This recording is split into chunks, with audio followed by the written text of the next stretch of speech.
Ayelet Fishbach, welcome to the show. How are you today? I am good. Thank you so much for having me. Excited to be here. Likewise, the pleasure is truly mine, and I'm really looking forward to diving into today's conversation, especially with the time of the year that we're at as well. So, before we do get into the deep end of it, can you go through who you are and what it is that you do for the listeners who might have not come across yourself before? I'm a motivation scientist. I am also a professor at the University of Chicago at Booth School of Business. And I basically spend my career studying the ways in which people motivate themselves and those around them. I love that. Super succinct and super to the point. And where did that journey all start for you? When did you start to get interested in motivation? What drives people? What drives yourself? What drives your friends and family, for example? Where did it all begin? Oh, wow. I don't understand how people can be interested in anything except for motivation.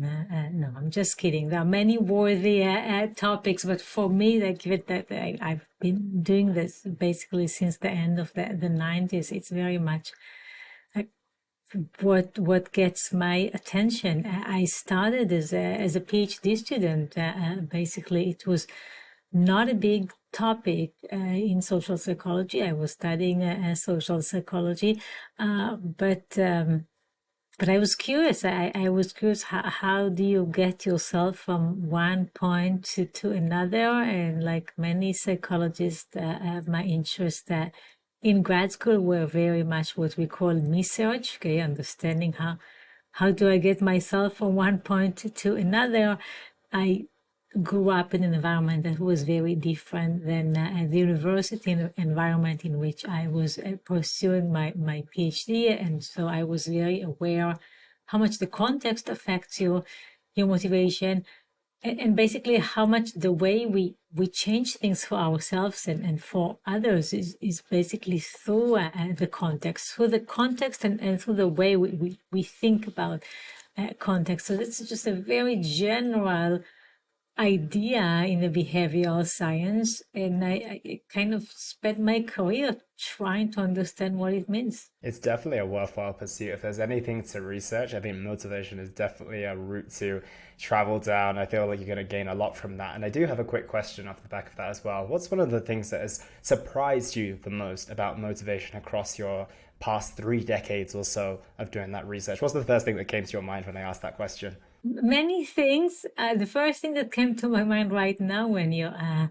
ask your motivation is when you ask your question, sorry, is how naive we can all be when we plan for the future. How much, no matter how many times we fell in the trap of planning for the future, not realizing that it's going to be me in the future, and I get tired and bored and hungry. I still plan for a person that never gets tired and is always interested, or they don't even care if they're interested. They just do what they need to do, and of course they will eat exactly what they should be eating because that future person will not care about taste hardly as much as this present person. So this gap between the planner and the doer is fascinating for me. That does sound fascinating. And on that note, what has been the thing that you've learned that has helped you personally the most? Because I find within the scope of my work, being health and fitness, some of the big insights for a lot of people aren't the thing that helped me. It's sometimes that smaller thing that I didn't realize was going to help me, but that was the key to my success. What was the biggest thing for you during your research that you're like, that's the link in my mindset that I need in order to be more motivated or to at least sustain my motivation, which we'll go into in a bit more detail in just a moment. So that's going to be even harder because I know by now of dozens of things that I can do, and I very much fit them to the challenge that I'm facing. But I would say that what works for me is really designing the environment in which it is much more intuitive and easy to pursue my goals. And what that means, like, much more concretely, is like having in my house the food that I think is good for me to eat, and not what I should avoid, and having it as part of my my schedule, that I exercise in the morning, and arranging my house such that there is a nice place to do that, and that it is fun and engaging, and just designing the environment in which these things are much more likely to happen. Yeah, no, that's incredibly impactful, especially in the work you've related very much so to health and fitness, but just about everything in terms of our lives and the goals we want to achieve can be made much, much easier by doing that. So I couldn't agree more on that front, and that's definitely one that's helped me as well. And do you see this as your life's work? Do you ever feel that you're going to change paths, or you're going to continue to pursue motivation for the remainder of your working and maybe even your lifelong years? I think so. I'm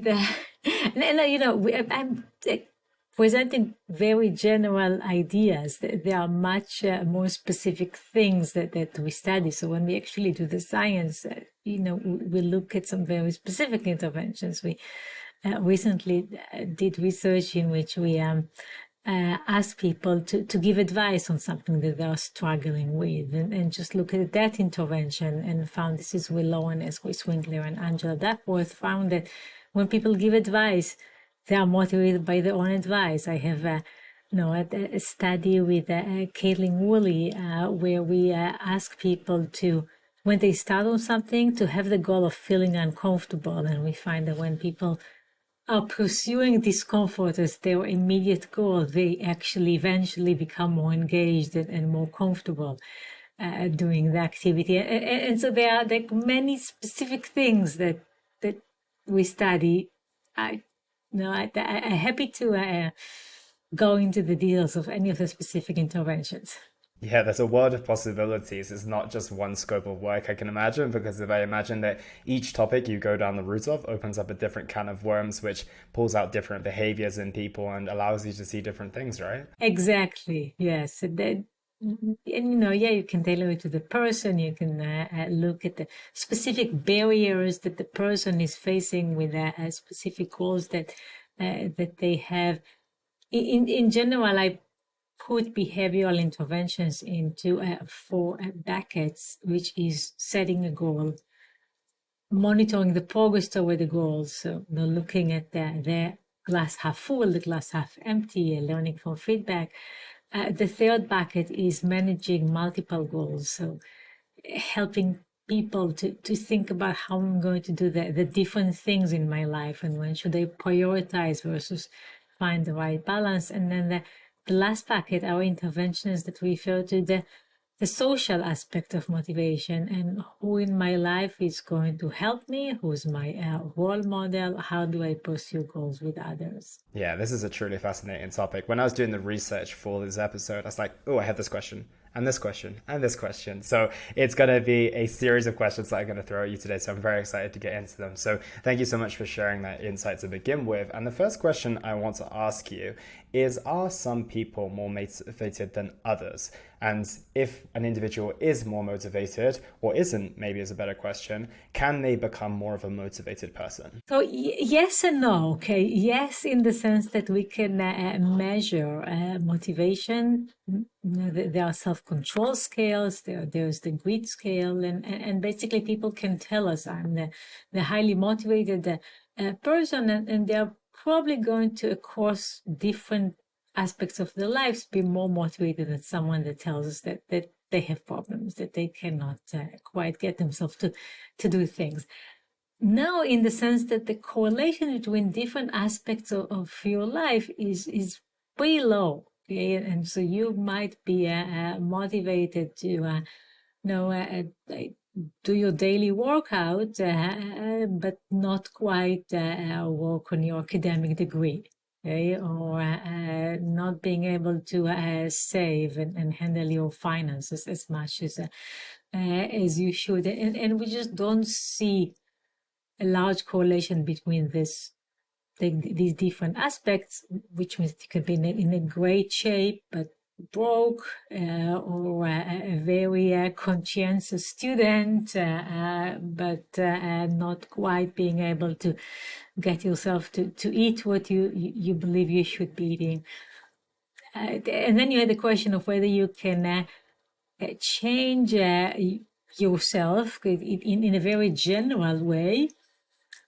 And I say probably you can, I'm not sure that you should. Okay? I would say there are much easier interventions that can help you with specific goals that you wish to achieve, and do not require changing your personality, which we know people can, but it's a lot of work. So it's not necessarily about becoming a more motivated person, but it's just about finding a way to become more motivated in the things that you want to achieve in life. Is that right in saying? Yes.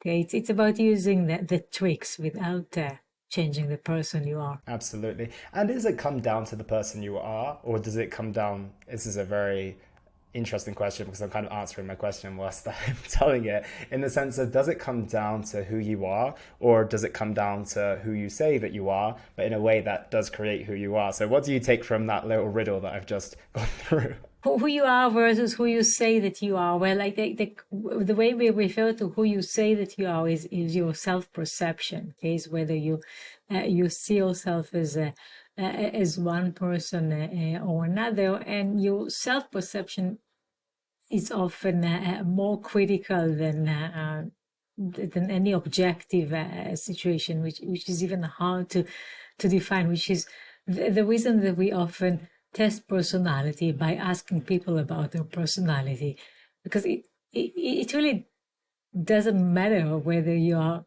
an introvert or an extrovert. For example, it matters whether you see yourself as an introvert or an extrovert, right? Because the way you see yourself would determine what kind of activities you pursue in your life, okay? What kind of opportunities you seek for yourself.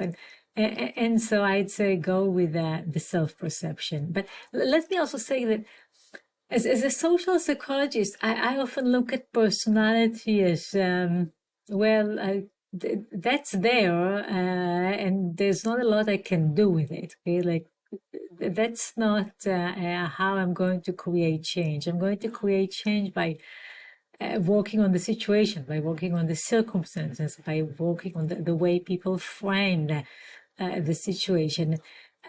In terms of like personality, it's a bit, I sometimes use the metaphor of age, right? Like many of us, we would be healthier if we were younger. But that's a meaningless statement. Okay, what do you do with it? Like, that's who I am. Okay, I'm a woman in her 50s. Okay, I need to work with that.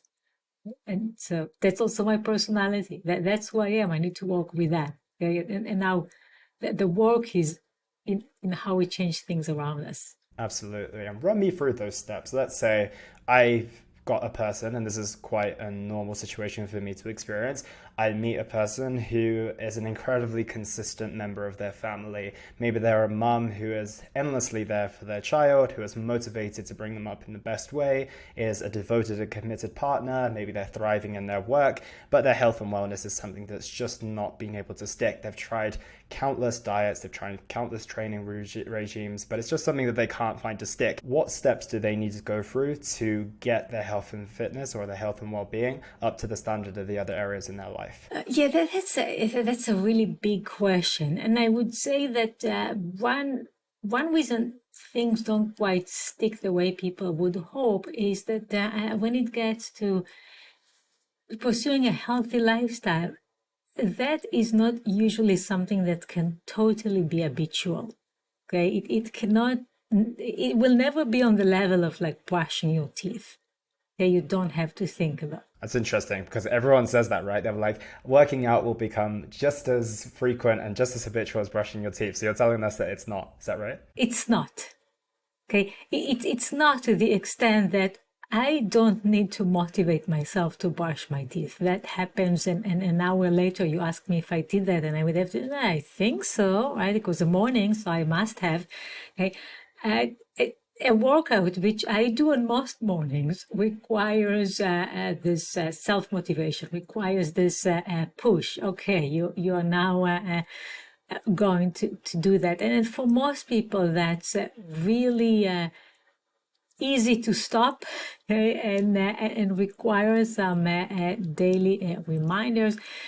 We also find that people who stick to exercises and to other healthy habits are people that find it intrinsically motivating, that is, they enjoy what they're doing. This is now, I know, around a new year. When we ask people about the New Year's resolutions, the most common New Year resolution, and I can get into the data there, is around health and fitness.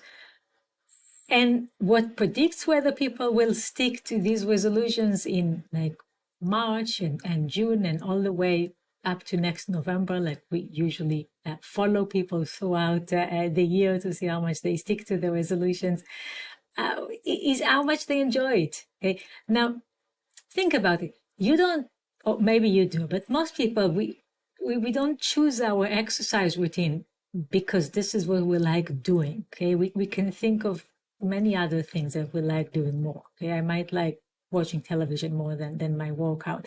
Okay, but the extent to which I enjoy my workout predicts whether I would still do that a few months later. So we need to think about intrinsic motivation. We need to think about finding something enjoyable. Now, what makes it even harder is that we seek variety. Okay, so I might be super excited about this like new pool, and swimming seems so great, and it's wonderful to do in fall, and then I've been doing it for a while and I get bored, okay, or it's getting cold, or it's like the hours have changed, and you need to find something new, and let's go back to brushing your teeth. Okay, you don't need to find a new way of doing it. You can basically stick to the same way, right? That's not true for other health behaviors, like the healthy food. Okay, like we need variety. Okay, we want to eat new things. This is part of like our evolution as humans, and we constantly want to eat new things. We get bored, so you can't just say, well, that's my diet for today, and I will make it a habit and it will for the rest of my life. You need to find new ways, exciting ways, intrinsically motivating ways of pursuing your health goals. Yeah, and you hear a lot about athletes as they are the people who are able to do kind of the consistent, repetitive, boring things over and over again, and that's essentially what makes them successful. So do you think that the majority of people who maybe find success in specific pursuits, maybe something like exercise, for example, are those people who actually just find that doing the boring thing is quite easy for them based on a personality trait? And then for those others who don't find it as intrinsically easy, like for me, I can follow the same program for the next 3 years and I probably won't get bored of it. And maybe that's part of my success of why I'm a health and fitness coach and I have success within that area of my life. However, on the other hand, maybe there's a person who doesn't quite have that same mindset as I do, and they would need more variety to maintain their health and wellness pursuits for as long as I have. Would that be fair to say? Yes, I believe so. And it's not that necessarily that you can handle boredom better as much as you're interested, and you stay interested for a long time, and you might be able to carry the same exercise for several years, or even more, because you can find new ways to look at it, because you get some value from the consistency. We know, for example, people can meditate for many years. Now, it's not that they can tolerate the boredom in meditation, right? It's that they find it interesting, they find it engaging, they can actually every day find a reason to do that feels right as they do that. Now, like, what you might want to remind yourself is that even though this activity is meant to be beneficial in the long run, okay, we're doing these things because we think about like 10 years ahead, and like how that will help us have better life and better body. But what predicts persistence is usually the immediate feedback, okay, the immediate rewards, and not long-term rewards, even for activities that are designed to enable the long-term rewards. Yeah, you're absolutely right. And I'm actually going to rethink that point that a lot of people said about being able to do the repetitive things over and over again, because of I don't find my training monotonous. And you're absolutely right. When I first started, my motivation was to take my shirt off at the beach, right? And then it evolved into wanting to be stronger. Then it evolved into the technical aspect of things, and that's what I found interesting. And now it's evolved into the health of my future self, when I'm 40, 50, 60, when I'm a dad to my children, the leader I want to be for my clients, etc. So it's not that I am able to tolerate the boredom any better than anyone else. It's more that I can find the enjoyment because I know the return on investment that I'm getting from it. And then obviously that consistency over time makes it a little bit easier for me to stick to as well. So yeah, it's good that you unpacked that for me. My pleasure.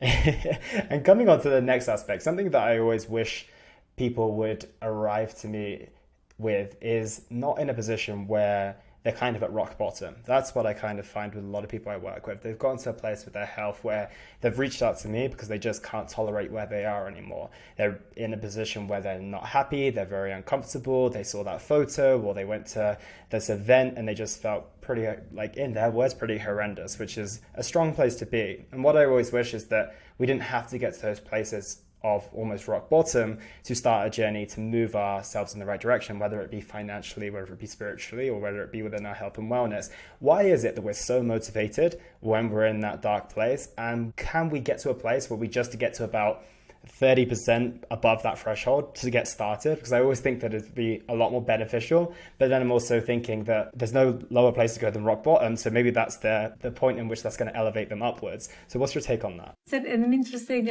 observation. I think also fits the New Year's resolution that in my mind is the best example, right? Because people set their New Year's resolution just at the beginning of January after the holiday season, in which they were not eating what they should be eating, not exercising, not going to work. Like they were kind of doing everything that they don't think that they should be doing for like a week or two. And this is when they say, oh no, well, I need to get back to myself, okay, and start over. So there is some response to negative feedback, which for many people is motivating. When we look at how people respond to how much progress they've made or did not make, we actually see that for people that are high on motivation, okay, your clients are people that can motivate themselves, that do feel motivated. For them, the negative feedback is motivating. Okay, they looking at what I haven't done is like, okay, well, I need to be starting this again. But there is another much less healthy response to negative feedback, which is giving up.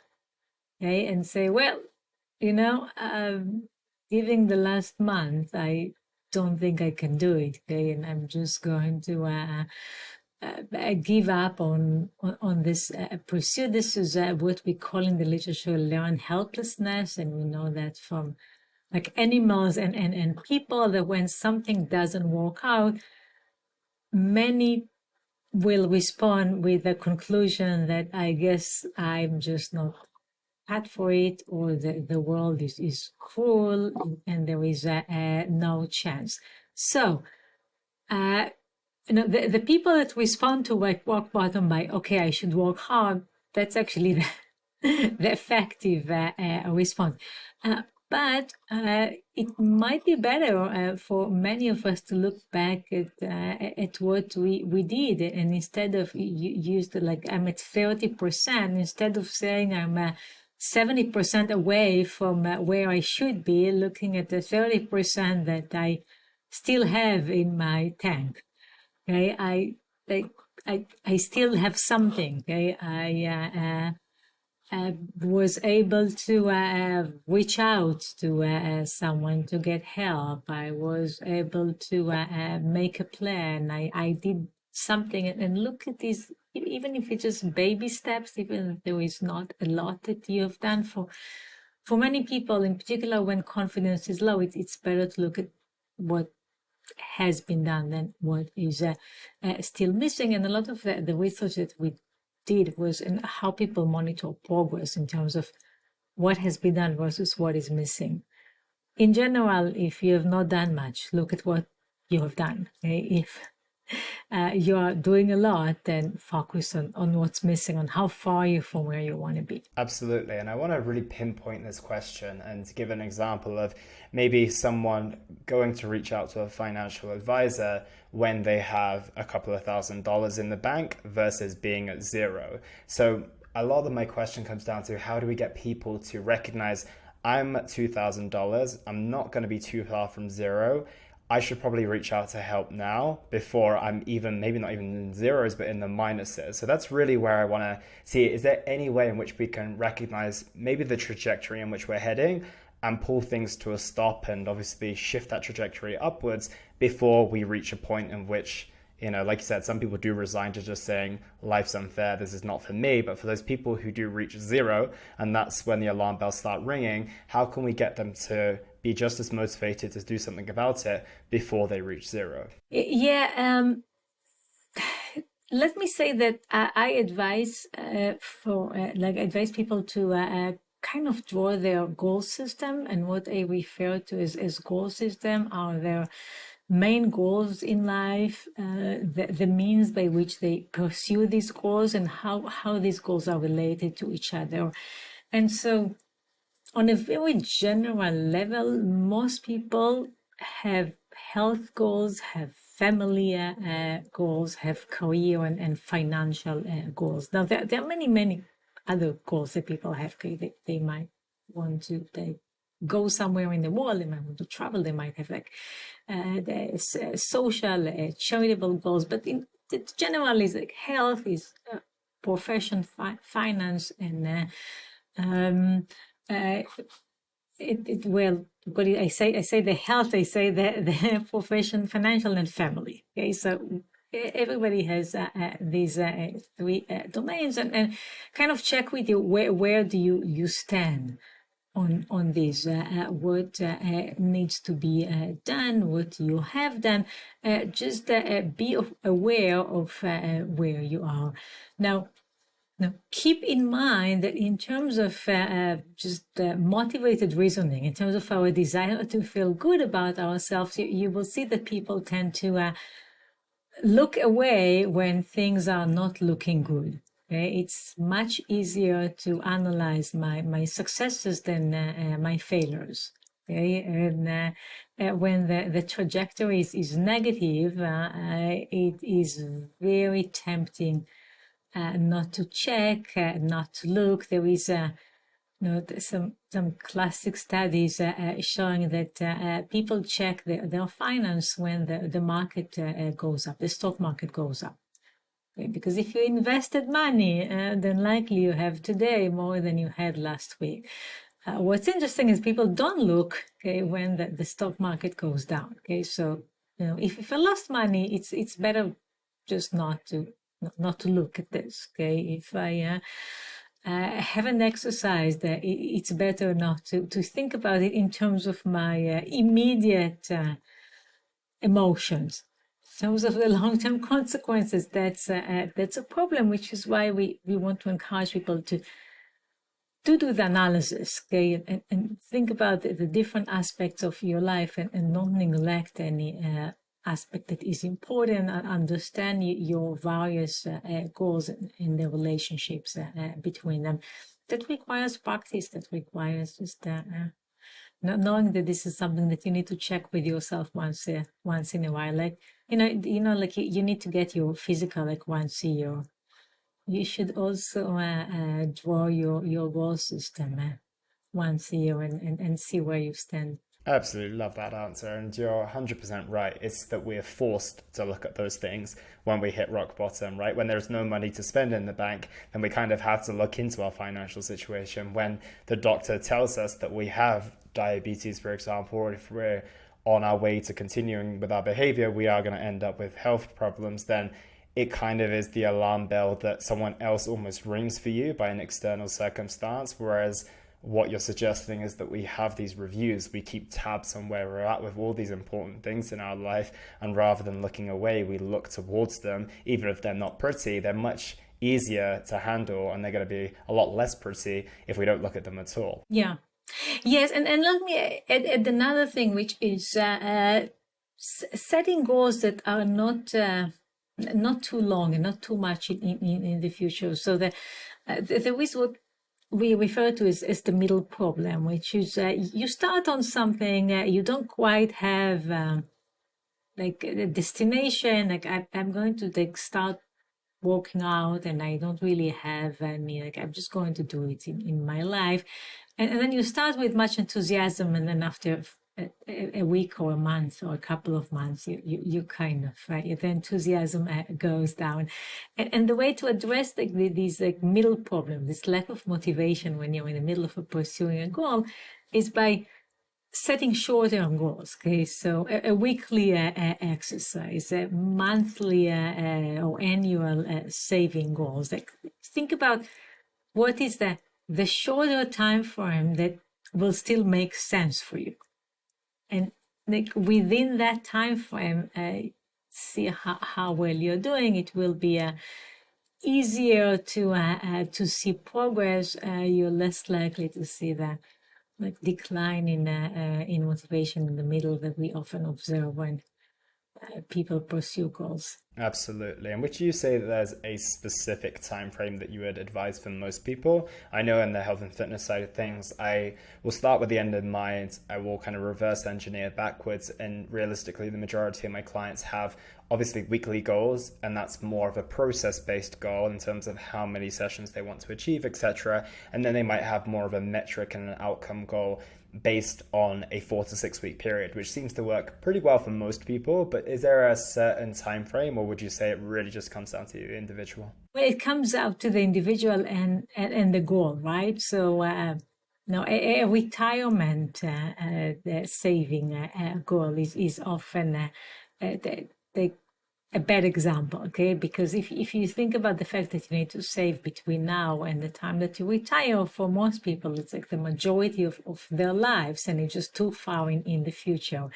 A weekly exercise goal makes sense because the way we exercise means that we are going to do it, most of us, a few times a week.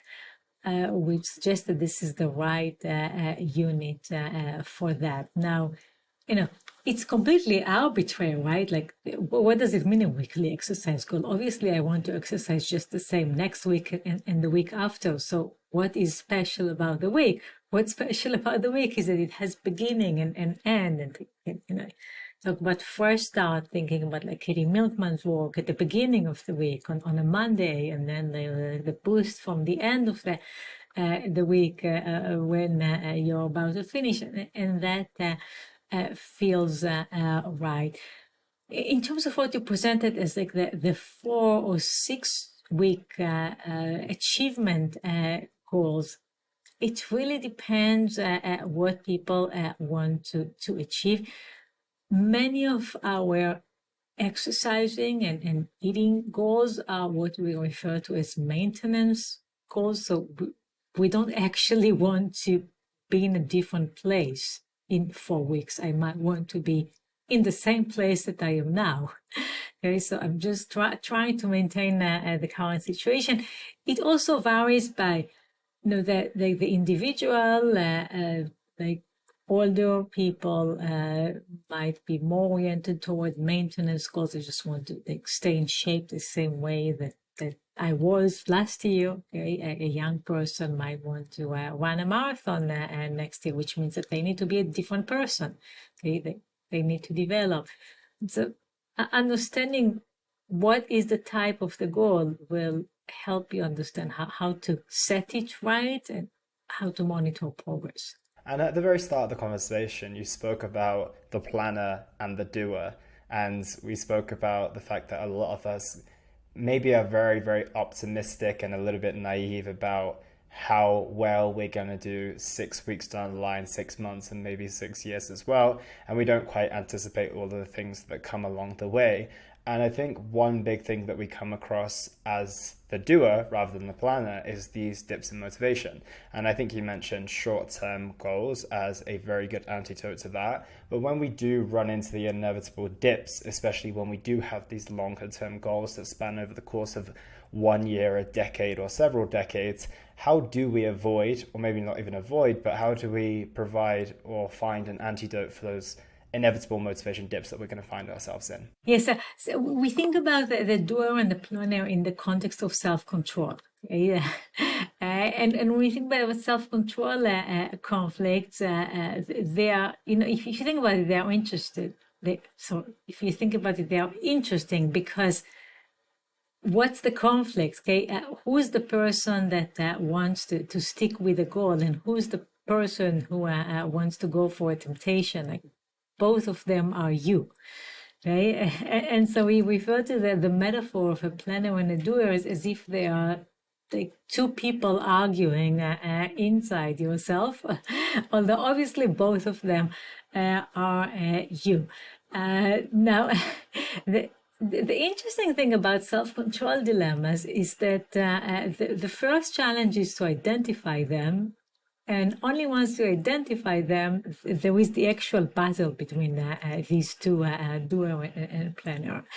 And I say that the first challenge is to identify them because most of the self-control dilemmas that we have in our modern life, like, if you choose the temptation just once, nothing happens. Okay? Like, if I don't exercise just today, there will be no impact on my physical shape, right? If I, eat one cookie, that will not make me less healthy. Okay? Unless it contains peanuts and I'm allergic to peanuts, right? For most people, most of the time, the one glass of alcohol is not going to make me drunk. Leaving a mess in the bathroom just one day is not going to destroy my relationship. Okay? And so all these like everyday temptations, they are hard to identify, and the only way that we can see them as hurting some long-term goal is by thinking about them as a bulk. Okay, by thinking about my exercise today as somehow diagnostic of whether I will exercise tomorrow or the day after or that week. Okay, of thinking that the person that I am right now is the person that I'm also going to be in the future. That there is what we sometimes refer to as a broad decision frame. That this is not just a decision about now; it's a decision about what I'm going to do as a person. Okay, beyond the here and now. And so, once you realize that the decision today bears some consequences for future decisions that are going to be similar to it, now you need to battle the temptation. Okay, and now we have the planner that says, well, this is what you should do, and the doer that says, I don't feel like it. Okay? And what we find, and this actually goes all the way back to my dissertation research when I was pursuing my PhD, is that telling people about these temptations in advance, even if it's just a little bit in advance, helps them prepare. Okay, and they're better able to tackle them. And the metaphor that I'm using is like lifting a heavy piece of furniture. Okay, if you don't know that it's heavy, you're going to like try to lift my office desk, which is, by the way, really heavy, and you will fail. Okay, it doesn't look very heavy, but it is. Okay, and if I tell you, this desk, it's actually heavier than it looks, you're going to approach it with more force, and you can do that. And with temptations, if we tell people that this situation is going to be more stressful than anticipated, okay, this situation is going to be very stressful, they're actually better able to navigate the stress than if they don't anticipate it to be such. If we tell you that getting up in the morning and showing up for this workout session is going to be more challenging than you might anticipate, that actually makes it easier, because you're kind of prepared, okay? You are gearing yourself the same way that you're preparing to lift a heavy furniture. And so to help the planner, give the planner some information on what's going to be difficult.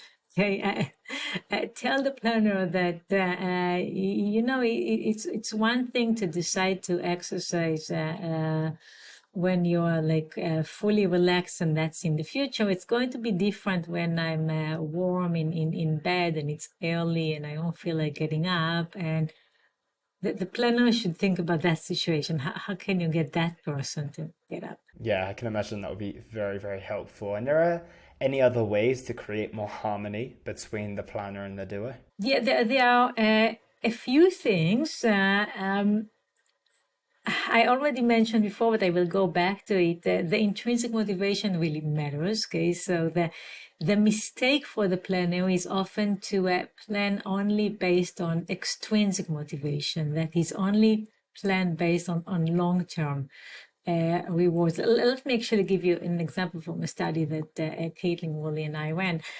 We asked people to choose between two tasks. One was to listen to the song Hey Jude by the Beatles, and the other one was to listen to a loud alarm clock. Now that sounds like a no-brainer, right? Like, who would choose the alarm clock? Well, more than 70% of our population, because it paid more. Okay, and so the planner says, well, I'm going to do this experiment for the money, and I'm going to choose the task that pays more. Then we ask them whether they regret their choice, and the people that chose the alarm regret their choice. The people that chose the Bill song do not regret their choice. And so the doer hates listening to a loud alarm clock. It's terrible. It's noisy. It's unpleasant. Move that to we were talking about exercising and fitness. The planner's mistake is to choose a workout only based on long-term benefits. Okay, and so the planner might choose a workout that the doer finds boring, lonely, like the time doesn't move fast enough. The doer might like, I don't know, like swimming, but the planner thinks that that person should be running. Okay, and you really need to constantly explore what is pleasurable for you, what gives you this feeling of I'm enjoying it, with a caveat that it might not be enjoyable immediately. Okay, and as I'm sure you know, Elliot, like people that have not been running for a while, the first one is not going to feel good, and so right, it's just going to feel painful, and so like to explore what my body likes doing might require doing it a few times just to get a good sense of whether I like it or not. Absolutely. And something I always try and tell my clients as well is that when it comes to short and long term gratification, I try to remind them that long term gratification can lead to short term if you see the full scope, right? If you're able to see the long term benefit of saying no to the temptation of the drink in the bar after work because you have health and fitness goals, is obviously you staying on track, not having this fluctuation on the scales the next morning, and ultimately being one step towards your long term goal. But also, if you reflect on the short term gratification of being able to say no in a social environment, to have been committed to your word as well, you can almost get the best of both worlds. Whereas I feel if you go for the short, you only get the short, but not generally the long. However, if you opt for the long, as long as you frame it in the right way, you're able to get long-term gratification, which helps you towards a bigger picture goal, and short-term if you are able to frame it in that way. Absolutely agree. I also think that there are ways to get both. Okay, and sometimes the conflict that we perceive is not really there, because your workout session can feel great. It can be the highlight of your day. Let me give you an example from eating, because we did a lot of work with food. People, in particular in the Western world, believe that there is a conflict between health and taste. Okay, basically that food can be either healthy or tasty. Now, this is something that we learn from our culture. This is something that we can see all the way from children's books. Okay, like we can see that food that is healthy is presented as unprepared, as not so tasty. Food that is tasty is often like it's often unhealthy food is presented ready to eat. But this is not in our psychology as people, okay? This is not in our evolution. Actually, beautiful food is food that is both healthy and tasty, okay? The extent that we look at this and say, oh, wow, that looks interesting, that looks exciting, like that's often like the food has both. And so what we need to learn is to identify the food that will satisfy both, the food that is good for me and is going to make every meal a pleasure, because few people are willing to give up on enjoying their meals, okay, on enjoying their food. It is so basic for us as humans to have this as a pleasurable experience. Is this just a belief that we have? Is it the fact that that is what we've grown up with, and then others will develop an ability to recognize that food that is healthy is also delicious? Or is it something that we have to consciously do? Because there are people who I sometimes look at and I feel that you might say that they have a little bit more of an immature taste palette in a pretty blunt way. It's like they still enjoy the foods they enjoyed as a child and they never get the chance to experience anything outside of that. So does it come down to making a conscious decision, or do you have to explore different foods? How can we make that choice? Because I feel like some people it comes very intuitively, and others I feel still have that trouble leading into their 30s, 40s and 50s. Yeah, so we definitely document individual differences in the belief that healthy and tasty are conflicting goals, and people that believe that there is a conflict are the people that usually eat less healthily. We also document individual differences in the belief that healthy food is unprepared. It's not with spices. It's Bland and it's just boring. bland, right? It's just bland and boring. And then actually foodies are the people that are less likely to show this bias. They think about healthy food as prepared. So let me be concrete here. So we in some studies we ask people, like when you envision like chickpeas or carrots, or how do you see that? Okay, what comes to your mind? And often like we give people actually pictures they can choose, and people often choose the uncooked raw version.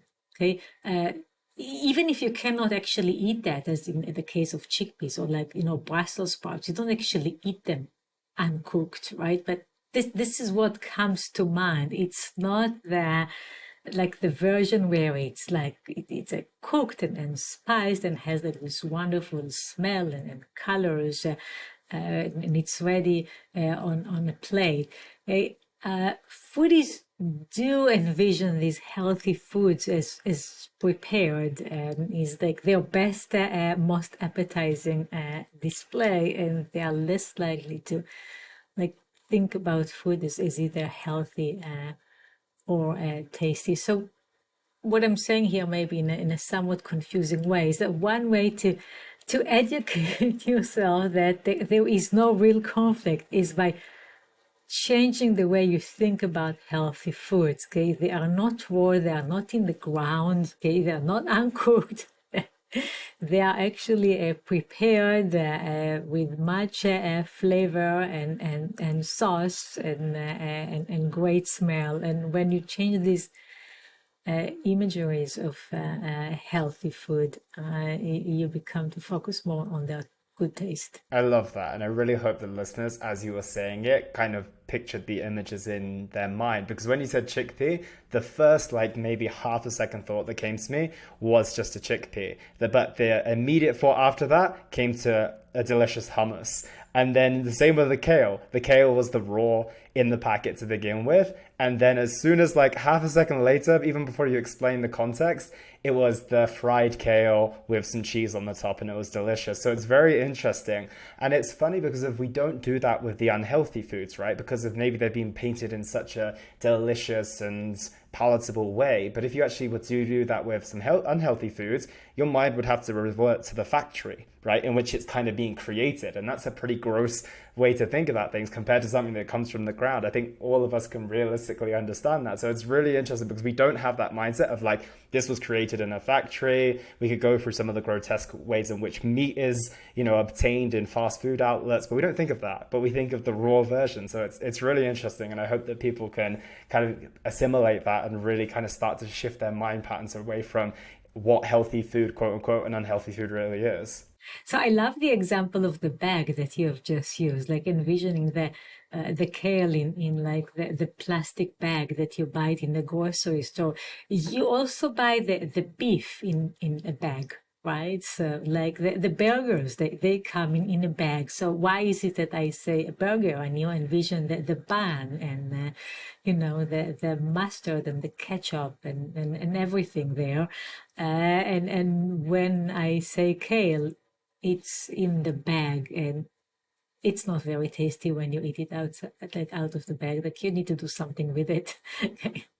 So, Absolutely. yeah. It's interesting because of again, like I would have expected, yeah, my first thought to be the actual accessible way of eating it, but that was actually where my mind first went. So it's very, very interesting. So yeah, I really like that very realistic pattern that we can go through.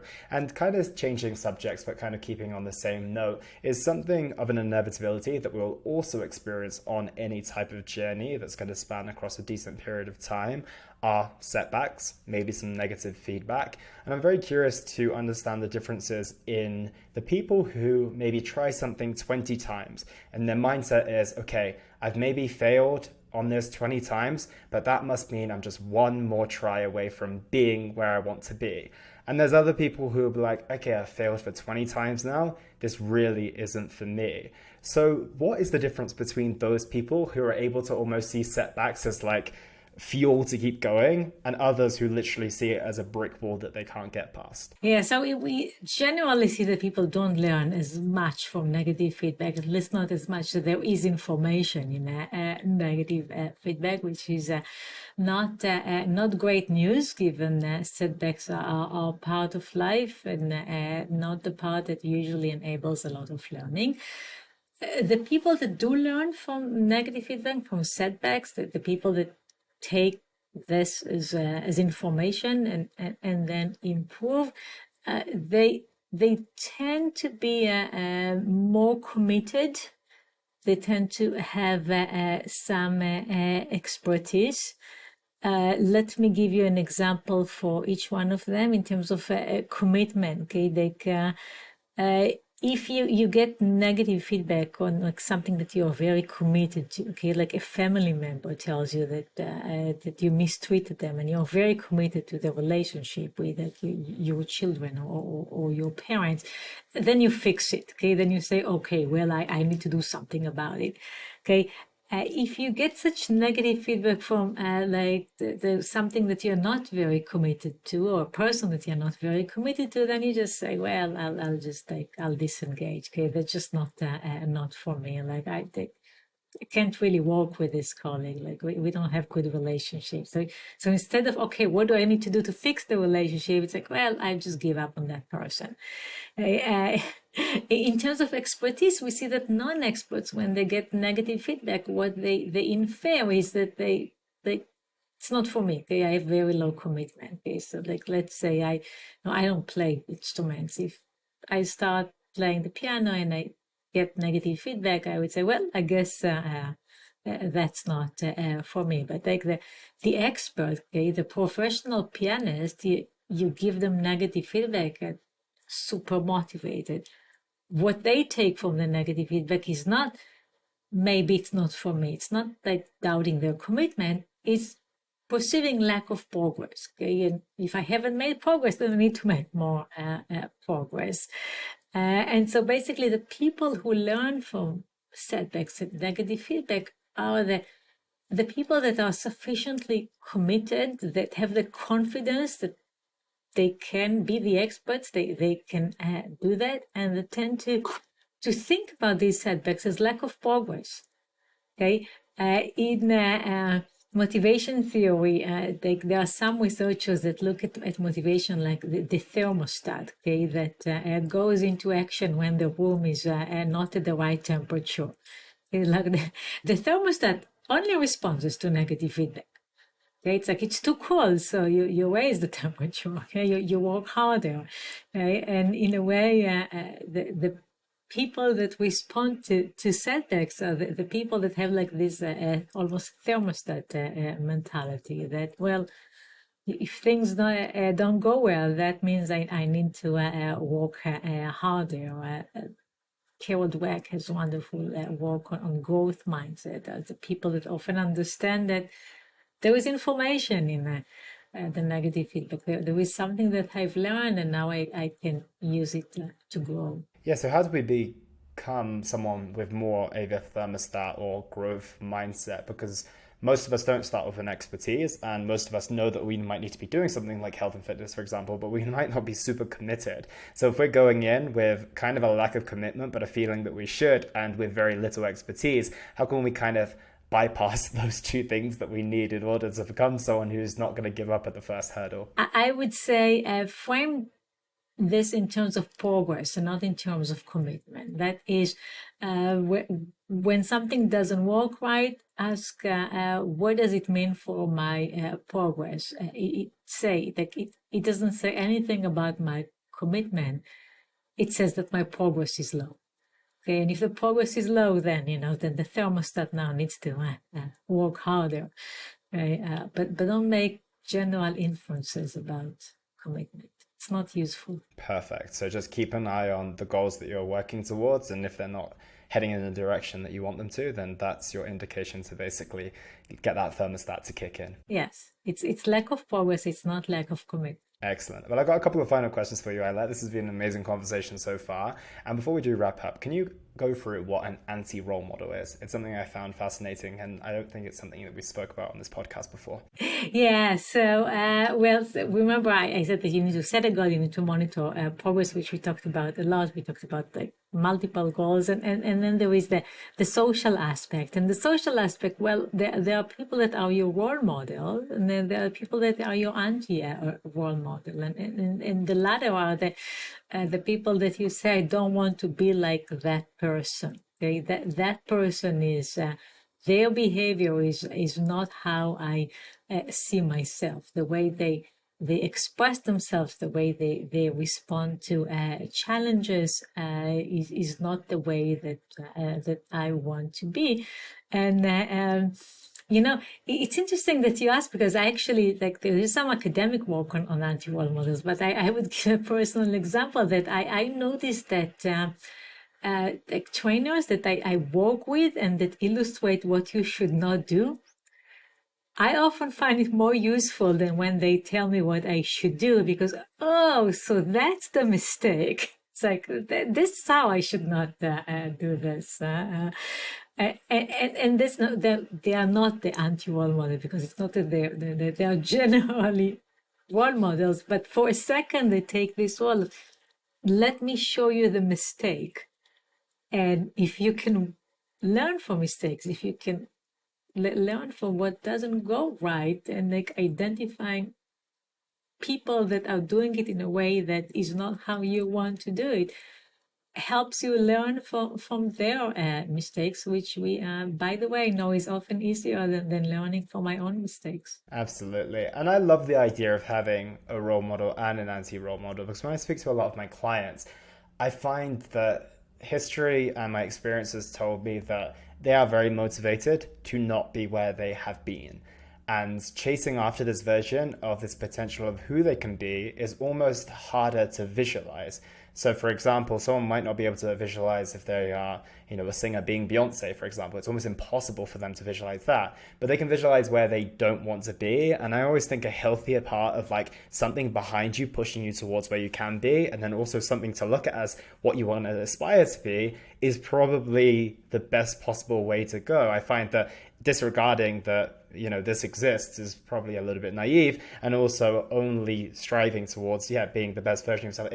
You might struggle with that visualization and understanding that you are the type of person that can be there. So I really like it. And it's also ironic because if I label a podcast 5 ways to get in shape, it might get a few clicks, it might get 100, 300 downloads. But then if I do the one of 5 mistakes you're making of why you're not getting in shape, all of a sudden it's 1,000 and 2,000. And it's almost as if we like to hear the things that we're not doing well at times versus the things that we should be doing. And that was kind of your example as well. Yes, absolutely. And we actually learn well from other people's mistakes. And so, if you can, is a trend even like pretend to make a mistake, just like show me how the mistake is being done. That is often like I'm curious. I want to hear more. I know how can I move away from that and toward where you want me to be. Perfect. Yeah, it makes a lot of sense to me, and it's definitely been my experience as well. So, final big question for you is on the note of New Year's resolutions. It's coming up to the end of the year now. We're already going to be starting to think about it. And you also mentioned that you track people across the course of them starting their New Year's resolutions all the way up until November. So, what is so significant about November, and how can we make sure that people stick to their New Year's resolutions beyond, especially within the scope of health and fitness? We see it almost by February, it starts to it takes a downward spiral, to be completely honest. So how do we get people to follow through on the New Year's resolutions once and for all? Yeah, so you already mentioned that the data is that people start dropping these resolutions in February, and a few make it to the end of the year. When we looked at what predicts adherence, well, it was really how much the person found an enjoyable way to pursue these resolutions, how much you took care of the short term, okay, that it's not just a long-term resolution, it also feels right at the moment. And the specific examples is like people that found new healthy food that they like, people that were able to identify a workout that they like. We generally find that approach goals about doing something, they tend to stick longer than avoidance goals, which are about not doing something. So, eating more green vegetables is actually a better resolution than taking certain foods off your menu. It's harder to stick to something that's about not doing something because it doesn't feel very good, and so they focus on being healthy, physically, mentally, more than about avoiding being unhealthy. And people usually don't spend a lot of time on the resolution, so take like a few more minutes to think about what is the fun path to pursue this resolution, and you might be able to get to March and then June and then November. Absolutely. And I think an honest reflection of like how well have you gotten on with these in the past would be a nice place to start. I think most of us know that we haven't really stuck to them. So maybe, like you said, inviting a new approach or a little bit more time to think about it, and maybe diversifying it a little bit more to not just getting in shape and stop eating food, like you said, and trying a different approach could be the key to long-term success. So just one or two, in fact, final questions for you, Ayelet. First of all, where can people find you and read your book? I'm sure people are super fascinated and curious after listening to this conversation. So where can they learn more about the work that you're doing? So thanks for asking. People should go on my website, ayeletfishbach.com, or get my book, Get It Done, Surprising Lessons from the Science of Motivation, and ideally do both. Amazing. Ayelet, what impact do you want to have on the world with the work that you do? I want people to be able to pursue their goals. And you know what? It's often not about reaching the goal. Often the number that we put on the goal is kind of random. It's about moving forward and feeling energized and ultimately be happy because you are moving, because you are not in place. And that's my hope. What a beautiful answer. Thank you so much for your time today, and thank you for all the work you do. This has been a truly fascinating conversation. Thank you so much for having me, and Happy New Year to everybody.